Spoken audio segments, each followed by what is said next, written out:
Hey there, I'm Eric Gall, and today I want to talk to you about this idea of being a roommate, not a parent. One of your top concerns of having a loved one with a developmental disability is you want them to be more independent so that you can worry less and sleep better at night knowing that they're going to be okay, that your loved one's going to be okay, right? And they're going to be okay maybe for when there's a time when you can't be there for them and like you are today, right? So I want to talk to you about this idea, right? And I'm not saying that you shouldn't be a parent anymore, or you shouldn't do parenting. I just want you to think about this idea of being a roommate, and I'm going to explain to you how it can completely shift your loved one's independence and capability. So first, let's start off with kind of this: what happens in our home as a parent or as a family member, maybe even a sibling, like myself.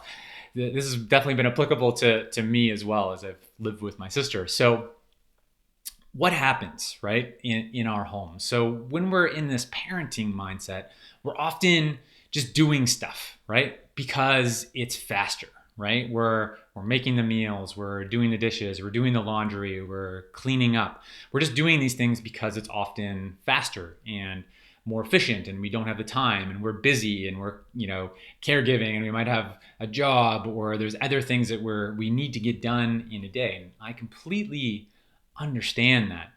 What else happens in our households? Well, we often protect our loved ones with a disability from the fears that we have. So it might be, for example, a common one would be, cooking using maybe a sharp knife or using the stove or the oven.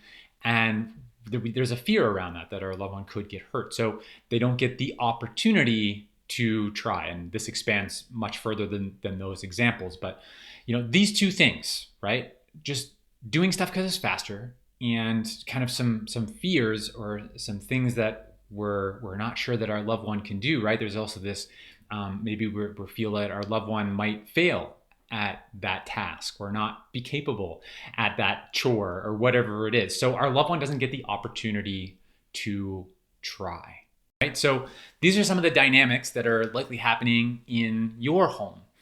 And I'm suggesting it's helpful, and it's been helpful for me and my family and many other families that I've worked with, to switch to more of a roommate mindset over a parent mindset. So let's think through what it looks like to be a roommate. Well, if we are roommates with the people that we live with, we have shared responsibilities, right? It's not just one person doing everything, right? So, you would divide up responsibilities equally. And when we think through that lens, it can be really helpful for our loved one to break out of the pattern that we're in of just doing everything, or maybe some of the fears that we have, right? And it helps us to start to move forward. So if we think about it, right, a roommate is not going to go do their other roommates' laundry for them. They're not going to get up in the morning, most likely, and make the roommate breakfast, right? So it starts to help us think through, if our loved one was to live independently or more independently than they are now, or in a different situation than our home, these are the sorts of things that we would want our loved one to start to learn. So if we can start to shift our mindset and support our loved one to be learning those things now, to be doing those things now with more of a roommate mindset, then it can really change the game. It can really help give us a lot of comfort and allow our loved one to grow tremendously. So if you're thinking about adopting this roommate mindset and that resonates with you, I also suggest that you start slow, right? To make a wholesale, big change where, okay, you're my roommate now and these are the things you need to do, that's going to be a really challenging place to start with. So start slow. Pick one thing, right? Whether it's the dishes or the laundry or something like that, where you can start slow with your loved one. Start one kind of step at a time, one small, break it down, and break that one task down one small step at a time. So I hope this idea of being more of a roommate, or having a roommate mindset over just a parenting mindset, is helpful for you and has you starting to think differently. And you've been asking me to do more content, share more insights on supporting your loved one with a developmental disability to gain more independence, to build more independent life skills.